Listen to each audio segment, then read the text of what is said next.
The fluorescent lights in the family court waiting room buzzed like dying insects, casting a sickly yellow glow over the peeling linoleum floors. I sat on a plastic chair that had been bolted to the wall, my hands folded in my lap to hide their trembling. The air smelled of stale coffee and desperation, a scent I'd grown intimately familiar with over the past 6 months since Derek had filed for divorce. My daughter Emma slept against my shoulder, her tiny hand clutching the frayed edge of my cardigan. She was 3 years old and blissfully unaware that today, her father planned to take everything from me, including her.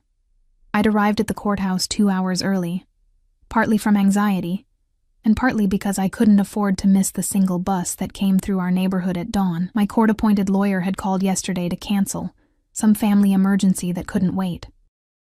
He'd assured me the judge would grant a continuance, that I shouldn't worry. But Derek's lawyer was Nathan Ashworth, a shark in a $1,000 suit who'd never lost a custody case. I knew there would be no continuance. Not for someone like me. The waiting room gradually filled with other broken families, but I barely noticed them. My mind kept replaying Derek's words from our last phone call. "You'll have nothing, Sarah. Not the house, not the car, not even Emma. You're a broke waitress who can barely keep the lights on. What judge would give a child to someone like you?" He wasn't wrong. After he'd drained our joint account and moved in with his mistress, my former best friend Jennifer, I'd been scrambling to survive. The small apartment I'd found in the rundown part of town cost nearly all of my paycheck from the diner. The rest went to the sitter who watched Emma during my double shifts. I was drowning, and Derek knew it. "Sarah Mitchell?" A bailiff called my name, his voice echoing off the institutional walls. My heart seized. I gently shook Emma awake, gathering our things, a diaper bag with a broken zipper, my purse held together with safety pins, and a folder containing the few documents I'd managed to gather: pay stubs, rental agreement, character references from my manager at the diner. "Mama, I'm sleepy," Emma whimpered, rubbing her eyes. "I know, baby.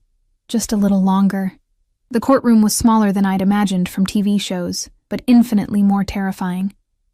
Derek sat at the plaintiff's table with Nathan Ashworth, both of them looking crisp and confident in their designer suits. Derek's hair was freshly cut, his teeth unnaturally white from recent bleaching. He'd transformed himself since leaving me, shedding the beer gut and wrinkled t-shirts for a polished veneer that money could buy. He didn't even glance at Emma. I made my way to the defendant's table, acutely aware of my thrift store dress and scuffed shoes. The hem had come loose that morning, and I'd had to safety pin it in the courthouse bathroom. I set Emma down in the chair beside me, my hands shaking so badly I could barely open my folder. "Ms. Mitchell, where is your legal representation?" Judge Morrison peered at me over her reading glasses, her expression already impatient. "Your Honor, my court-appointed attorney had an emergency," he said. "This court does not grant continuances for personal convenience." She cut me off. "You should have arranged backup counsel." With what money? I wanted to scream. Instead, I said quietly, "I understand, Your Honor. I'm prepared to represent myself."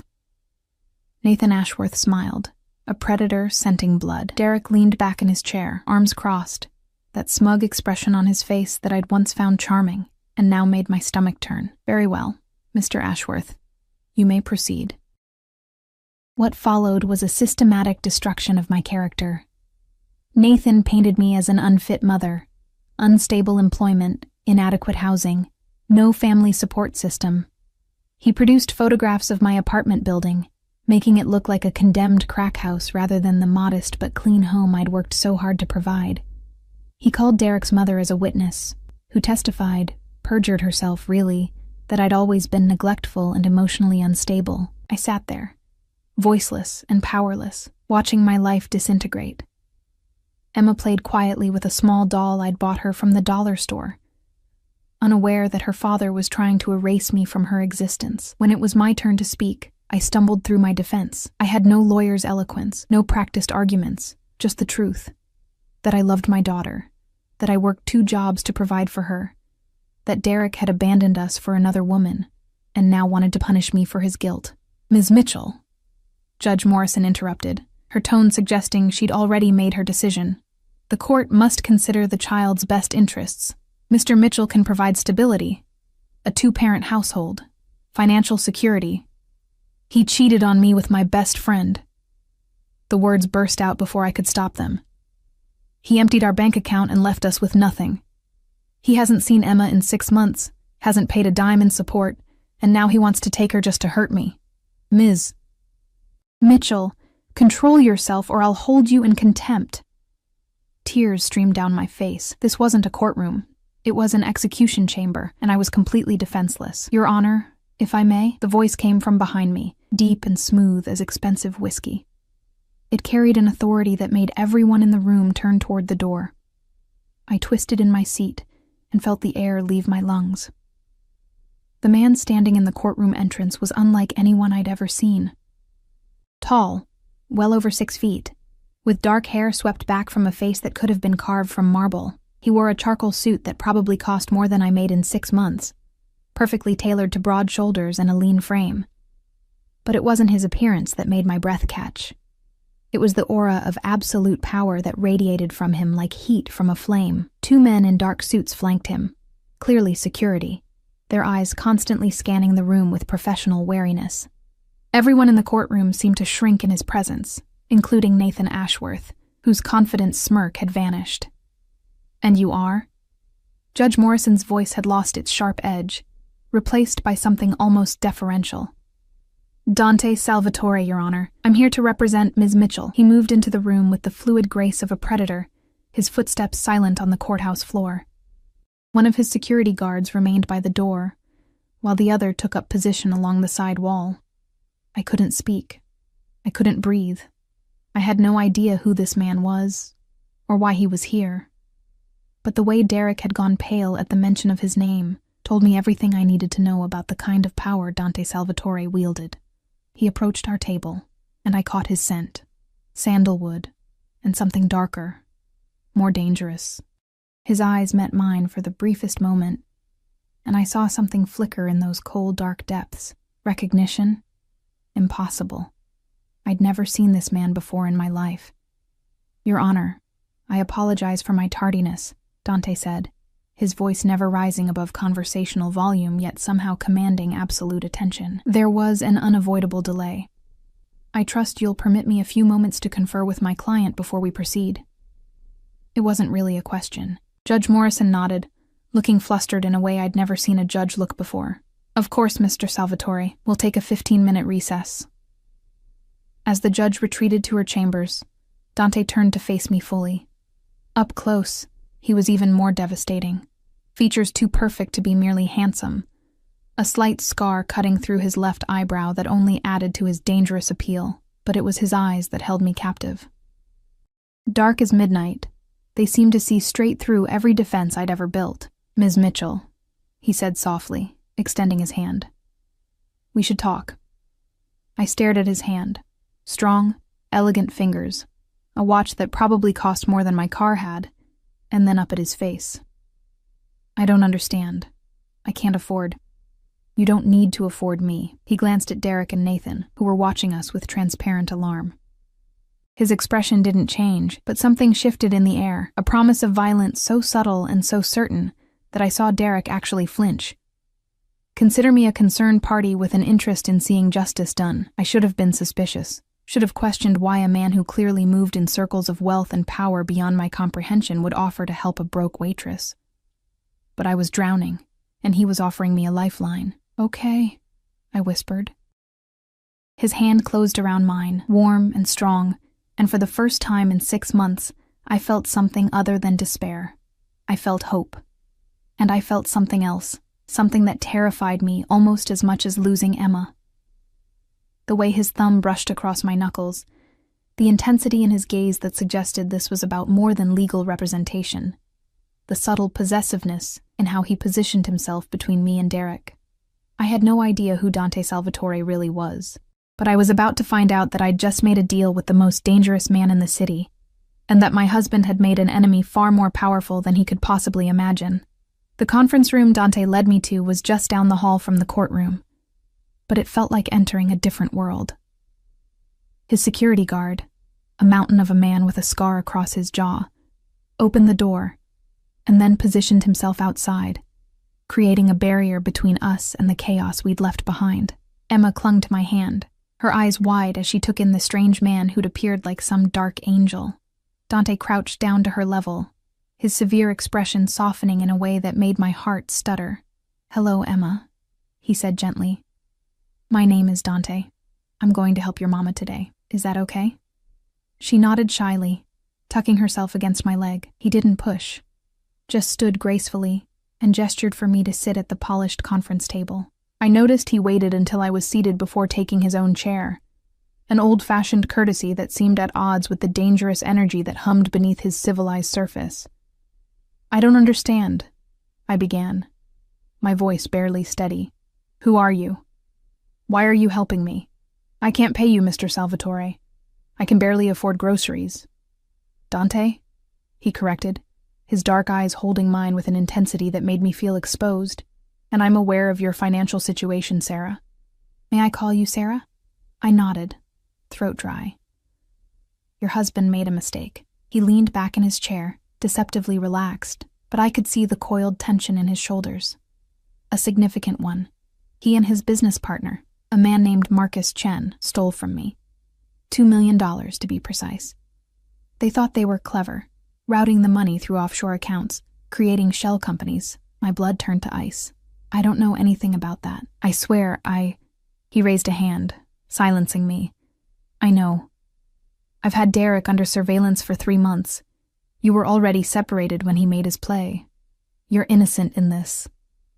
The casual way he mentioned surveillance sent a chill down my spine. What kind of lawyer had people under surveillance? What kind of lawyer made Nathan Ashworth, a man who'd built his reputation on ruthlessness, look genuinely frightened? Then why help me? Why not just go after Derek directly? Something flickered across Dante's face. Something dark and satisfied that made him look almost feral. "Oh, I intend to go after Derek, but he made this personal when he decided to destroy you in court. You see, Sarah, I have a particular hatred for men who abuse their power over those weaker than themselves. It offends me." The way he said offends made it sound like a death sentence. "I still don't understand. You don't know me. Why would you care what happens to me?" He was silent for a long moment, his gaze moving over my face with an attention that felt almost physical. When he spoke, his voice was softer, but no less intense. "Let's just say I have my reasons. Reasons that will become clear in time. For now, all you need to know is that I'm going to make sure you keep your daughter, and I'm going to make sure Derek Mitchell regrets every decision that brought him to this moment." There was something he wasn't telling me, something in the way his jaw tightened when he looked at Emma, in the flash of old pain that crossed his features before he could mask it. But I was too desperate to question my good fortune. "What do I need to do?" "Nothing. Just let me handle this." He stood, buttoning his suit jacket with practiced ease. "When we go back in there, don't speak unless I tell you to. Don't react to anything Derek or his lawyer says." "Can you do that?" I nodded, even though every instinct screamed that I was making a deal with the devil himself. When we returned to the courtroom, the atmosphere had completely changed.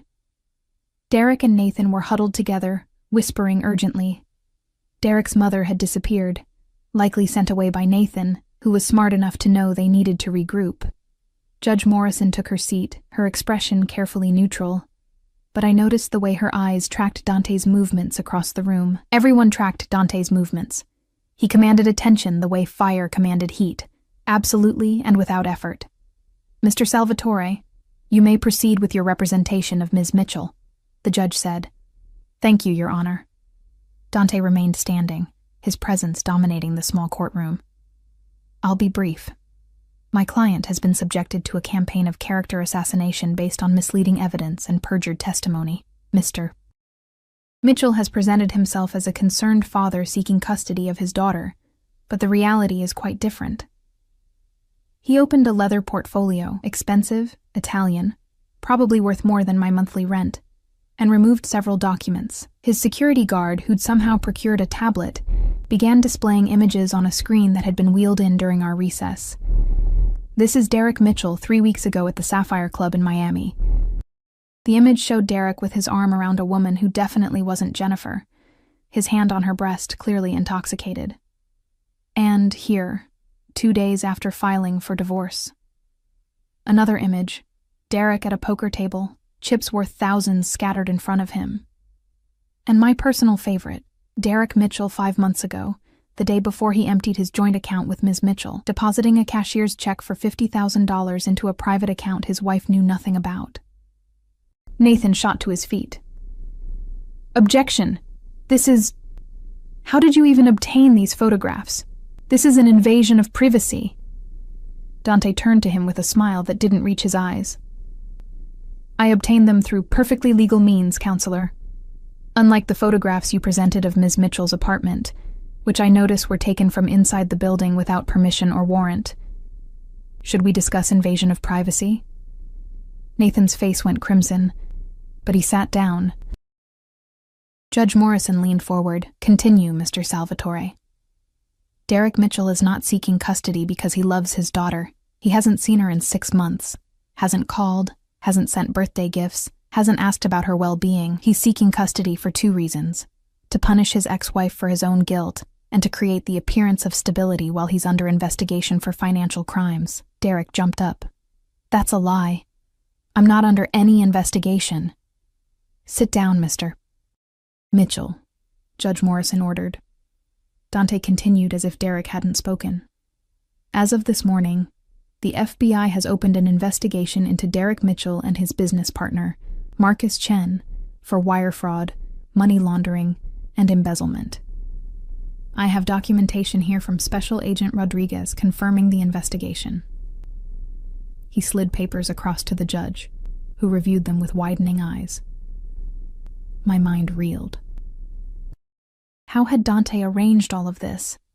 FBI investigations didn't just appear overnight.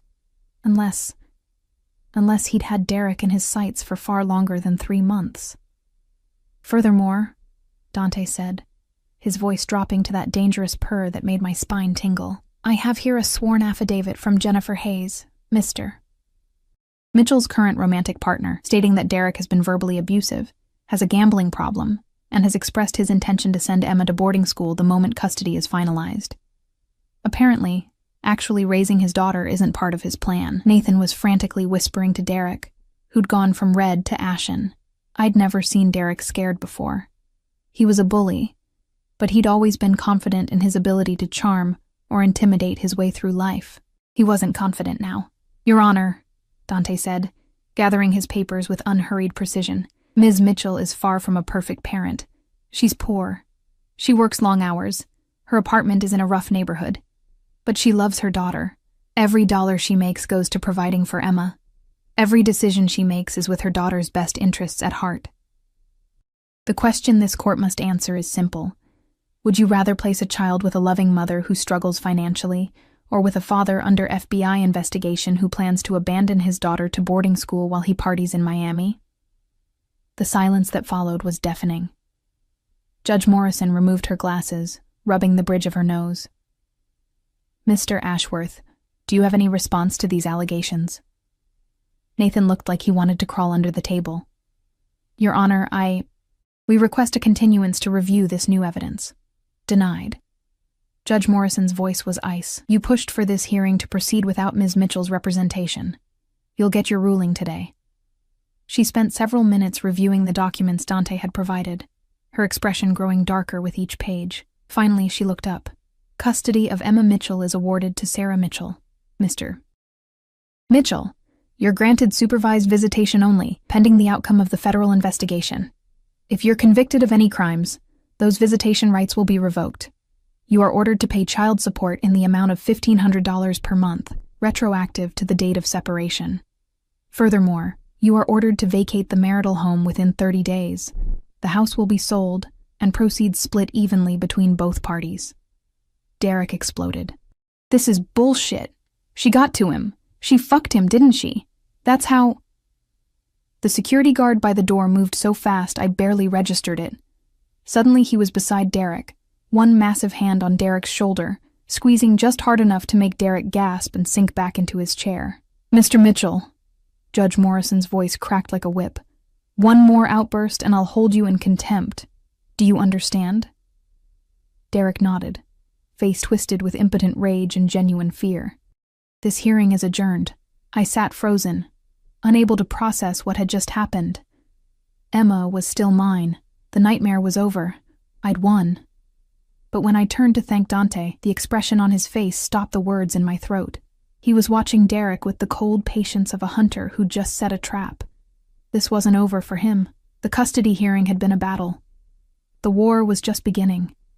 And somehow, I'd just become a pawn in something far more dangerous than a divorce. Come, Dante said softly, his hand appearing at the small of my back, warm through the thin fabric of my dress. Let's get you and Emma somewhere safe. Safe? Safe from what? His eyes met mine, and in their dark depths I saw a truth that terrified me. From the consequences of your husband's choices, he said. Derek made powerful enemies when he stole from me. And those enemies don't forgive. The black SUV waiting outside the courthouse looked like something from a movie. Sleek, expensive, with windows tinted so dark I couldn't see inside. The security guard who'd silenced Derek opened the rear door, and Dante gestured for me to enter. I can't, I said, taking a step back, Emma heavy in my arms. I need to catch the bus home. Thank you for everything, but Sarah. The way he said my name, patient but firm, made me stop. Derek knows where you live. He's angry and humiliated, and men like him are most dangerous when they feel powerless. You're not going back to that apartment, not today. Fear crawled up my spine. Where are you taking us? Somewhere secure. Just for tonight until I can arrange proper protection. He must have seen the panic in my face because his expression softened slightly. I'm not asking you to trust me. I'm asking you to think about Emma's safety. He was right, and I hated it. Derek had looked murderous when the judge ruled against him, and if he was really involved with criminals, if he'd really stolen $2 million from Dante Salvatore, I climbed into the SUV. The interior smelled of leather, and that sandalwood scent I was beginning to associate with Dante. He slid in beside me, while his security guard took the front passenger seat next to the driver. Another hard-faced man in a dark suit who didn't acknowledge our presence. Emma immediately curled up on the seat, exhausted from the emotional morning. I pulled her against me, acutely aware of how close Dante sat, how his presence seemed to fill the entire vehicle. Where are we going? I asked as the SUV pulled smoothly into traffic. My property outside the city. It's secure, private. You and Emma will be comfortable there. Your property. I laughed, but it came out hollow. I don't even know what you really do, Mr. Salvatore.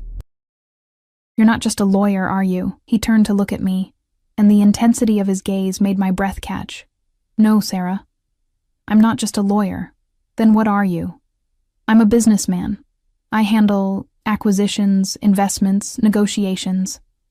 Sometimes those negotiations require a certain degree of persuasion that conventional businessmen aren't comfortable with. It was the most elegant way of saying criminal I'd ever heard. You're with the Mafia. It wasn't a question. He smiled. A real smile this time, though it held more darkness than humor. That's a very outdated term, but yes. I suppose some people would call me that. I prefer to think of myself as someone who operates in the gray spaces between legal and illegal. I provide services, maintain order in certain sectors, and ensure that agreements are honored. By stealing money? By punishing those who steal from me. His hand moved to rest on the back of the seat, close enough to my shoulder that I could feel its warmth. Derek and Marcus didn't just take my money, Sarah. They took money I was holding in trust for other parties, very dangerous parties who expect me to recover their investments, with interest. So you're going to kill him. My voice was surprisingly steady. I haven't decided yet. He tilted his head, studying me with that unnerving attention. Does that frighten you? Knowing what I am? It should have. I should have been terrified, but sitting there in the leather-scented luxury of his vehicle, my daughter safe beside me, I felt something far more complicated than fear. I'm more frightened of losing Emma than I am of you, I admitted. Something flickered in his dark eyes. Approval, maybe, or recognition. Good. You should be. Derek would have destroyed her, raised her to be as hollow and selfish as he is. I couldn't allow that. Why do you care? You said you had reasons, but you never explained. The SUV turned onto a highway, the city falling away behind us. Dante was quiet for so long I thought he wouldn't answer. When he finally spoke, his voice was rougher, touched by something raw. I had a daughter once, Isabella. She would have been about Emma's age now. He stared out the window at the passing landscape. Her mother was like you, vulnerable, kind, trying to protect her child from a monster. I wasn't there to save them. I was too focused on building my empire, on proving myself to men who would never respect me. And while I was gone, her father, my enemy, found them. His jaw tightened, the muscle jumping beneath his skin. I came home to graves, Sarah, 2 of them. My Isabella and her mother, buried because I wasn't strong enough, wasn't ruthless enough to protect them. My hand moved of its own accord, covering his where it rested on the seat. I'm sorry. He looked down at our joined hands, his expression unreadable. I swore that day I would never allow another child to suffer, because weak men are allowed to wield power they haven't earned. When I saw Emma in that courtroom, saw the way Derek looked at her, or rather, didn't look at her, I saw Isabella, and I saw myself, failing again. You didn't fail. You saved us. I saved you from Derek. His hand turned beneath mine, his fingers threading through mine with a possessiveness that should have alarmed me. But I've brought you into my world now, and my world is far more dangerous than your husband could ever be. The SUV turned off the highway onto a private road that wound through dense forest. We drove for another 15 minutes before emerging into a clearing that made my breath catch. The estate sprawled before us, a modern masterpiece of glass and stone perched on a hillside overlooking a private lake. It was beautiful and isolated, the kind of place where screams wouldn't carry. I shivered, and Dante's grip on my hand tightened. You're safe here, he said quietly. I give you my word. And what's your word worth? Everything. The single word carried absolute conviction. In my world, Sarah, your word is your currency. Break it, and you're dead. I don't break my word. The SUV stopped in front of the main entrance, where a woman in her 50s waited, elegant, stern-faced, wearing a crisp uniform that marked her as staff. Dante helped me out, then carefully lifted Emma, who barely stirred in her sleep. This is Mrs. Chen, he said, though his tone suggested no relation to the Marcus Chen who'd stolen from him. She manages my household. She'll show you to your rooms and provide anything you need. Mrs. Chen's expression softened when she saw Emma. Poor little thing. Come, Ms. Mitchell. I've prepared the guest suite. There's a nursery adjoining if you'd prefer her to have her own space. I followed her inside, too overwhelmed to fully process the luxury surrounding me, the soaring ceilings, the artwork that probably cost more than I'd make in a lifetime, the view of the lake through floor-to-ceiling windows. The guest suite was larger than my entire apartment. The bed was enormous, covered in linens so soft they felt like clouds. The bathroom had a tub big enough to swim in, and a shower with jets I didn't know the purpose of. The adjoining nursery had been stocked with everything a child could need: toys, books, clothes in Emma's size. How did you know her size? I asked Mrs. Chen. Mr. Salvatore is very thorough, she replied diplomatically. Dinner will be served at 7. If you need anything before then, just press the button by the door. She left me alone in the opulent silence. I laid Emma on the bed, her small body looking impossibly tiny against the expensive linens. Then I walked to the window and stared out at the lake, trying to understand what had just happened to my life. This morning, I'd been about to lose everything. Now I was standing in a mansion, my daughter safe, my custody secured. But the price? I didn't know what the price would be yet. Only that men like Dante Salvatore didn't save people out of pure altruism, no matter what tragic past they carried. A knock at the door made me turn. Dante stood in the doorway, having removed his suit jacket, in just his white dress shirt, sleeves rolled to reveal strong forearms. He looked younger, more human, also more dangerous. I thought you might want this, he said, holding out a phone, sleek, new, expensive. Your number is the only one programmed in it. The other numbers are mine: office, personal cell, security team. If you need anything, day or night, you call. I took the phone, our fingers brushing. Electricity sparked between us, and I saw his eyes darken. "Why are you really doing this?" I whispered. "It's not just about Isabella, is it?" He stepped into the room, close enough that I had to tilt my head back to meet his eyes. "No," he admitted. "It's not just about Isabella." "Then what?" His hand rose to my face, his thumb tracing the curve of my cheekbone with devastating gentleness. "When I researched Derek, I found photographs of you, from before he destroyed your spirit. You were laughing in one of them, your whole face lit up with joy. And I thought I would do anything to see that light again. You don't even know me. I know enough." His voice dropped to that dangerous purr. "I know you're brave. I know you fight for what matters. I know you'd sacrifice anything for your daughter. And I know that something in me recognized something in you the moment I saw those pictures, Dante. I didn't know what I was asking for him to step back, to step closer. "I won't touch you," he said, though his hand still cradled my face. "Not unless you ask me to. You've been through enough without me adding to your burdens. But I need you to understand something, Sarah. Derek took you for granted. He had something precious and threw it away. I don't make that mistake. What are you saying?" "I'm saying that you're under my protection now. Mine to guard, mine to care for. And I'm a possessive man, Sarah. When something belongs to me, I don't share. I don't let go. I should have been terrified, should have run from the dark promise in his words. Instead, I felt my heart racing for an entirely different reason. I'm not a possession," I managed. "No," he agreed, his thumb still stroking my skin. "You're something far more valuable. You're a choice I'm making, and I always protect my investments." Then he stepped back, breaking the spell, leaving me cold where his touch had been. "Rest," he said, his voice returning to that controlled calm. "We'll talk more at dinner. There are things you need to know about Derek's situation, about what's coming." He was at the door when I found my voice. "Dante? Thank you. For everything." He looked back at me, and the intensity in his gaze made me feel naked despite being fully clothed. "Don't thank me yet, Sarah. You don't know what I'm going to ask from you in return." Then he was gone, leaving me alone with my sleeping daughter, and the terrifying realization that I'd just traded one cage for another. This one was gilded and beautiful, but it was still a cage, and the man who held the key was far more dangerous than any husband could ever be. I didn't sleep.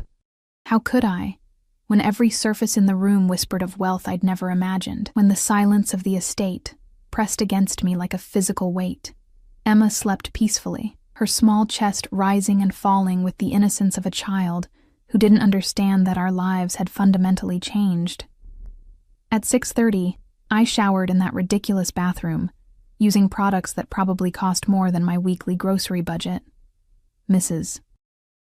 Chen had left clothes in my size. A simple black dress that fit perfectly, undergarments still in their packaging, even shoes. I tried not to think about how Dante had known my measurements, had planned this before ever walking into that courtroom. He'd been watching me. For how long? Emma woke as I was drying my hair, her eyes wide and uncertain in the unfamiliar room. "Mama, where are we?" "Somewhere safe, baby." I pulled her into my arms, breathing in her little girl scent of baby shampoo and innocence. "Are you hungry?" Mrs. Chen appeared exactly at 7, as if she'd been monitoring our room. She led us through corridors lined with art I didn't understand but knew was priceless, down a sweeping staircase to a dining room that could have seated 20 people comfortably. Dante sat at the head of the table, dressed casually now in dark slacks and a navy sweater that made his eyes look almost black. He rose when we entered, that old-fashioned courtesy again, and pulled out a chair for me before I could react. "Emma," he said, crouching to her level again. "I asked Mrs. Chen to make mac and cheese. Is that okay?" My daughter nodded shyly, and something in my chest cracked at the sight of this dangerous man being so gentle with her. Dinner was surreal. Mrs. Chen served courses I couldn't name, wine I didn't drink because I needed to stay sharp, and through it all, Dante watched me with that unsettling intensity. Emma ate her mac and cheese, occasionally asking questions about the house, the lake, the boats she could see through the windows. Dante answered each question patiently, never condescending, treating her like a person worth listening to. Derek had never done that. After Emma had eaten, Mrs. Chen appeared with a warm smile. "Would you like to see the library, Emma? I have some picture books I think you'd enjoy." I started to protest, but Dante's hand covered mine on the table. "She'll be safe. Mrs. Chen raised 4 children of her own, and we need to talk." I watched Emma skip away with Mrs. Chen, my heart in my throat, before turning to face Dante. "About Derek?" "Among other things." He refilled his wine glass, the movement lazy and controlled. "The FBI investigation is real, but it's also expedited. I have contacts who owed me favors. Derek and Marcus will be arrested within the week. The evidence is substantial. They'll both face significant prison time. You orchestrated all of this. I accelerated what was inevitable. They were sloppy, arrogant. They would have been caught eventually. I simply ensured it happened on my timeline." He took a sip of wine, his eyes never leaving mine. "Derek will spend the next 10 to 15 years in federal prison. He won't be a threat to you or Emma. And Marcus? Marcus is a different problem." Dante's expression hardened. "He was the one who approached Derek, who planned the theft. He has connections. Not as powerful as mine, but dangerous nonetheless. He'll try to make a deal with the FBI. Give them bigger fish to fry in exchange for a reduced sentence. You. Me." He smiled, but it was all edges. "It won't work. I'm very good at keeping my hands clean, but it means Marcus will be desperate, and desperate men are unpredictable. Which is why you and Emma can't go home." My stomach dropped. "For how long?" "Until I've handled the situation permanently." The casual way he said permanently made my blood run cold. "You're going to kill him. I'm going to ensure he's no longer a problem." Dante leaned back in his chair, studying me. "Does that bother you? Knowing that I'll do whatever is necessary to protect what's mine? I'm not yours. Aren't you?" He set down his wine glass with deliberate care. "You're living in my house, wearing clothes I provided, eating food I paid for. Your daughter is safe because I made her safe. Your ex-husband is facing prison because I made it happen. At what point, Sarah, do you think you stopped belonging to yourself and started belonging to me?" I shot to my feet, anger flooding through me. "I'm not some possession you acquired. I didn't ask for any of this." He stood as well, moving around the table with that predatory grace. "You're right. You didn't ask, but you accepted. You got in my car. You came to my home. You let me fight your battles, and now you're mine. Whether you want to be or not, that's insane. Is it?" He was close now, close enough that I could feel the heat radiating from his body. "Tell me something, Sarah. When Derek was destroying you in that courtroom, who did you pray would save you? When you thought you'd lose Emma, what did you wish for?" "Not this," I whispered, but my voice lacked conviction. His Liar. hand rose to cut my jaw, tilting my face up to his. "You wished for someone powerful enough to stop him, someone ruthless enough to make him pay. Someone who would burn the world down before letting you lose your daughter, and here I am." My heart hammered against my ribs. Why me? Really, why? There are thousands of women in bad situations. Why did you choose me? His thumb traced my lower lip, and I stopped breathing. "Because when I saw your picture, something I thought died with Isabella woke up again. Because you reminded me that there are still things in this world worth protecting. Because I looked at you and thought, she's mine. And I've never questioned that instinct." "That's not love, Dante. That's obsession." "I know." He leaned closer, his breath warm against my skin. "Do you want me to apologize for it?" I should have said yes. Should have pushed him away, demanded he take me and Emma home, refused to be drawn into his dangerous world. Instead, I heard myself whisper, "What do you want from me?" "Everything." The word was raw, honest. "Your trust, your time, your thoughts. I want to know every fear that wakes you at night, every dream you've buried. I want to be the first person you think of in the morning and the last voice you hear before sleep. I want Emma to call me something other than a stranger's name. I want you to stop looking at me like I'm a monster and start seeing me as a man." "You are a monster," I said, but there was no heat in it. "Yes." His forehead rested against mine, and I could feel the tension vibrating through his body, the restraint it was taking not to kiss me. "But I'm a monster who will keep you safe, who will give Emma everything she needs, who will make sure no one ever hurts you again. At what cost? Your freedom, perhaps. Your innocence, definitely. Your heart, eventually. I should have run. Every rational part of my brain screamed at me to grab Emma and flee, but I'd been drowning for so long, and Dante was air and fire and dark promises that terrified and thrilled me in equal measure. I can't. I breathed. I can't give you what you want. You already have. He pulled back slightly, his dark eyes searching mine. You're just too afraid to admit it, but that's all right, Sarah. I'm a patient man. I can wait for you to catch up. A sound from the hallway made us both turn. Mrs. Chen stood in the doorway, Emma sleeping against her shoulder. She fell asleep during the story, she said softly. The spell broke. Dante stepped back, his mask of control sliding smoothly into place. Take her upstairs. I'll have my men do a perimeter check before bed.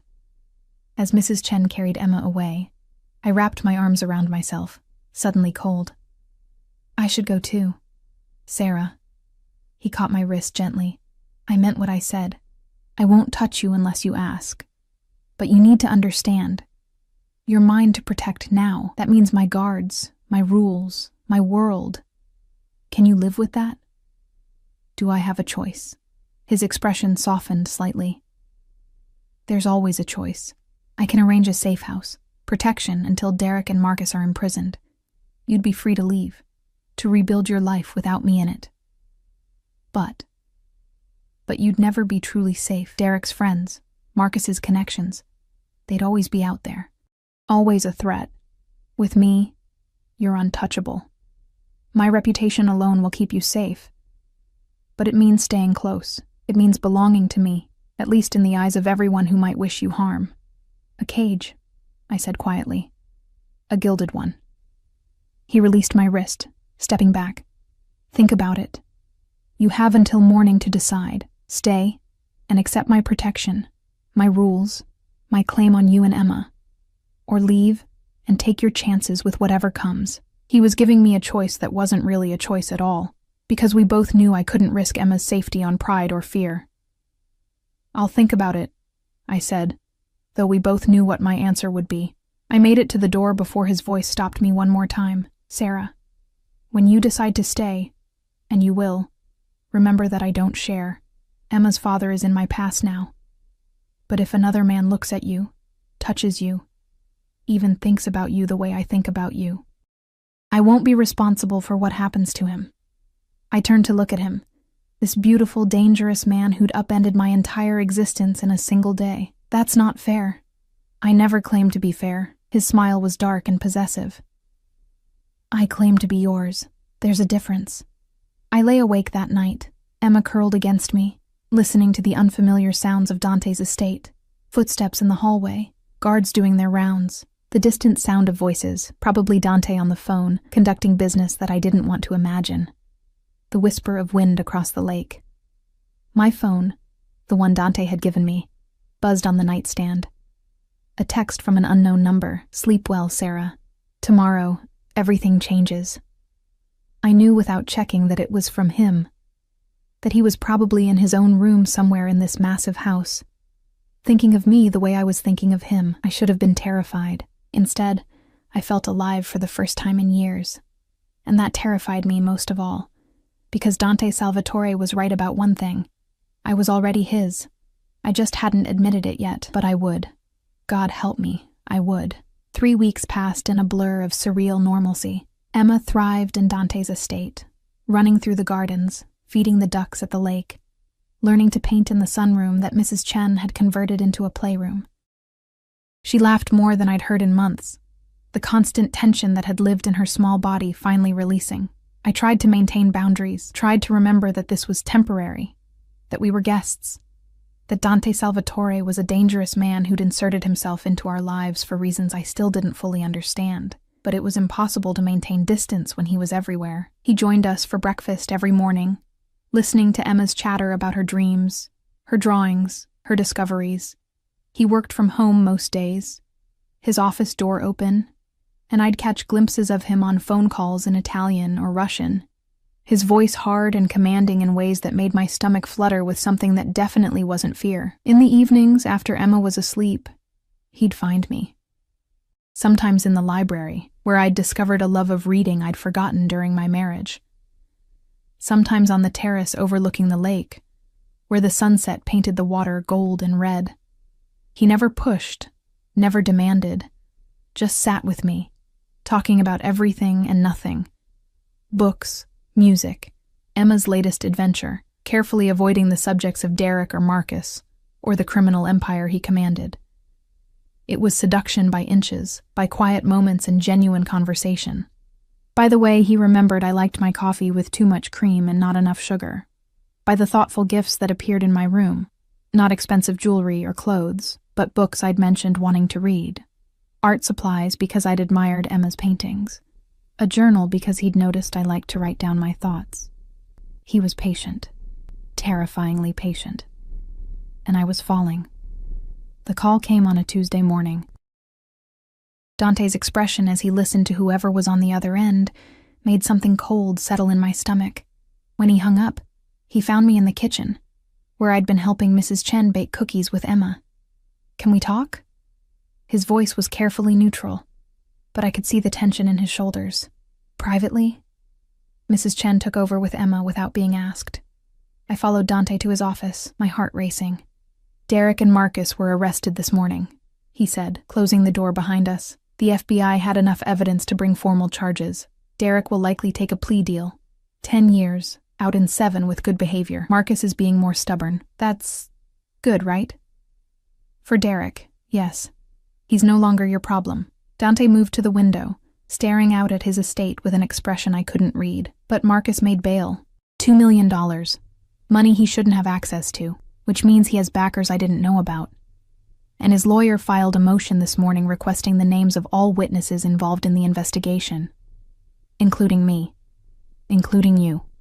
He turned to face me, and for the first time since I'd met him, I saw something like fear in his dark eyes. "He knows you're the reason his case is so strong. The financial records I provided to the FBI, the custody hearing that put Derek's theft in the spotlight, it all traces back to you being under my protection. Marcus isn't stupid. He'll understand what that means. What does it mean? It means he'll try to use you against me." Dante crossed to me in 3 long strides, his hands gripping my shoulders. "He'll think that hurting you will hurt me, that taking you will give him leverage, and he'd be right." My breath caught at the raw admission in his voice. "I need you to leave," he said, and my heart cracked. "I have a house in Switzerland, private, secure, under a name that can't be traced to me. I'll send Mrs. Chen with you, guards. Everything you and Emma need. You'll be safe there until this is resolved." "No." His hands tightened on my shoulders. "Sarah, you don't understand what men like Marcus are capable of. What they'll do to people under my protection." "Then make me understand." I met his gaze steadily, even as fear coursed through me. "Stop protecting me from the truth and tell me what's really happening." He released me, running a hand through his hair in a gesture of frustration I'd never seen from him before. "Marcus has connections to the Volkov Bratva, Russian organized crime. They're not as powerful as my organization, but they're vicious. They don't follow the rules the rest of us observe. No codes, no honor, just brutality and chaos. And you think they'll come after me? I know they will. I've already intercepted 2 reconnaissance attempts. Men watching the estate, trying to find weaknesses in our security." His jaw tightened. "I won't let what happened to Isabella happen to you. I can't." Understanding crashed over me. This isn't about protecting me from Marcus. It's about protecting yourself from losing someone again. Does it matter? His voice was raw. "Either way, you're in danger because of me, because I couldn't stay away from you. Because I saw you in that courtroom and decided you were mine. Consequences be damned." I stepped closer to him, my hand rising to his chest, feeling his heart thundering beneath my palm. "What if I don't want to leave, Sarah? What if I'm tired of running, tired of being afraid? What if staying with you, even with the danger, feels safer than being alone ever did?" His hand covered mine, pressing it harder against his chest. "You don't know what you're saying, don't I?" I looked up at him, the this powerful, dangerous man who'd become my shelter. You've been honest with me about what you are, what you do. You've never lied, never pretended to be something you're not. You've protected Emma and me, given us more in 3 weeks than Derek did in 5 years of marriage. And yes, it terrifies me. You terrify me. But not because I think you'll hurt me. Then why? Because I'm falling in love with you, and I don't know how to survive that. The words hung between us, raw and honest, and impossible to take back. Dante made a sound low in his throat, something between a groan and a prayer, and then his mouth was on mine. The kiss was everything I'd imagined, and nothing I'd prepared for. Fierce and desperate, his hands tangling in my hair as he backed me against his desk. I gasped against his lips, and he took the opportunity to deepen the kiss, claiming me with a thoroughness that left no room for doubt about his intentions. Mine, he growled against my mouth. Say it. Yours, I breathed, and felt him shudder. He pulled back, his forehead resting against mine, both of us breathing hard. I can't send you away now, not after that. You understand what you've done? You've given me something to lose again. Something Marcus can use against me. Then don't lose. I cupped his face, forcing him to meet my eyes. You said you're powerful. You said you protect what's yours. So protect us, fight for us. And let me fight alongside you instead of hiding me away like I'm something fragile.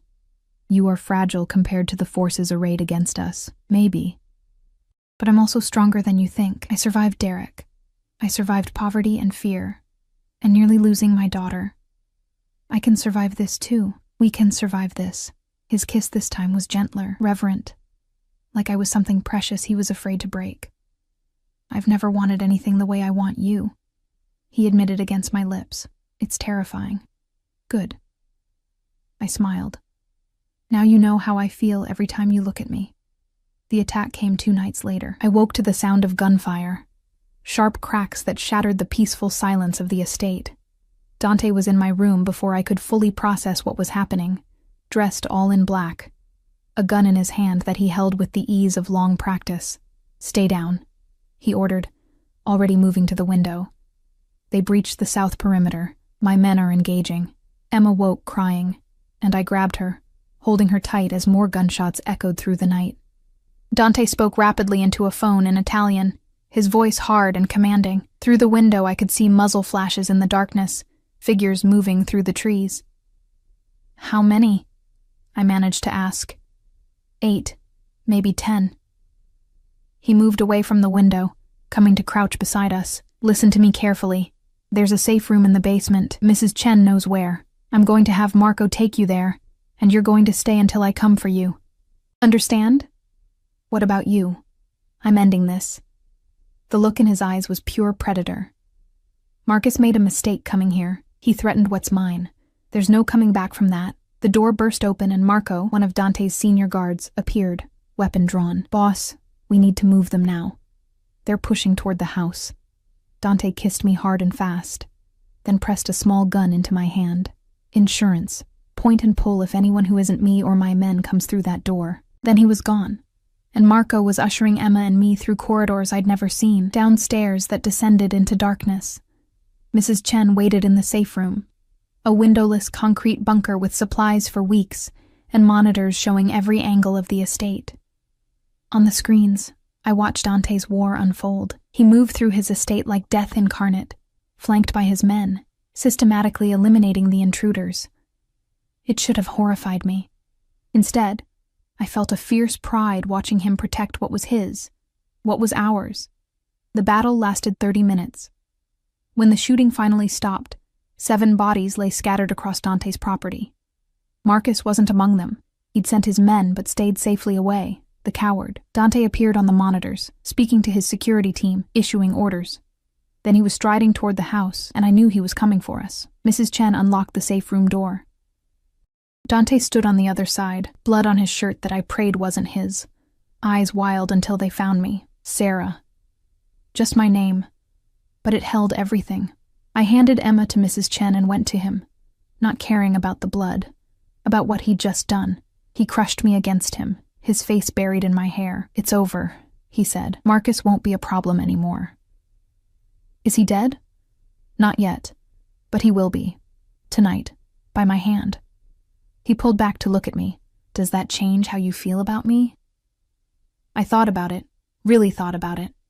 About the man who'd saved me in court, who read bedtime stories to my daughter, who'd just killed to protect us. About the darkness in him, and the gentleness, the violence, and the tenderness. No, I said simply. It doesn't change anything. His kiss was desperate, claiming, sealing a promise between us that went beyond words. 6 months later, I stood in Dante's garden, our garden, watching Emma play with the new puppy he'd surprised her with last week. The estate had become home in ways I never expected. The guards were familiar faces now, the routines comfortable, the danger a distant memory since Marcus had been handled. I didn't ask for details, didn't need to know. Dante came up behind me, wrapping his arms around my waist, his chin resting on my shoulder. Happy? Surprisingly, yes. I leaned back into his warmth. I never thought I'd say that again. I told you I'd protect what's mine. Possessive as ever. Always. He turned me in his arms, and I saw the small velvet box he held. Marry me. My heart stuttered. Dante, I know it's fast. I know I'm not the safe choice or the sane choice. But I'm yours, Sarah. Completely and irrevocably yours. And I want the world to know it. I want Emma to have my name, my protection. Everything I can give her. I want to wake up every morning with you in my bed and fall asleep every night knowing you're mine. Say yes. I looked at the ring. A simple, elegant diamond that must have cost a fortune. And then at the man holding it. This dangerous, powerful, surprisingly gentle man who'd saved me and claimed me and loved me with an intensity that still took my breath away. Yes, I said, and watched his face transform with joy. The kiss that followed was interrupted by Emma's delighted squeal. Mama! Dante, watch me! We broke apart, laughing, and watched my daughter, our daughter, chase the puppy through flowers Dante had planted because I'd mentioned loving gardens. This life was nothing I'd planned, nothing I'd expected. Dante's world was dark and dangerous, full of violence and power I'd never fully understand, but it was also full of love and protection and fierce devotion. I'd traded one cage for another, yes. But this cage had a door I could open any time I wanted. I stayed because I chose to, because loving Dante Salvatore was terrifying and exhilarating and absolutely worth it. Because he was mine as much as I was his. And in his arms, surrounded by his deadly empire and gentle hands, I'd finally found what I'd been searching for all along. Home. The wedding was small, just family, which meant Mrs. Chen, Emma, and a handful of Dante's most trusted people. I wore a simple white dress. Emma scattered rose petals. And when Dante slid the ring onto my finger, his voice was rough with emotion.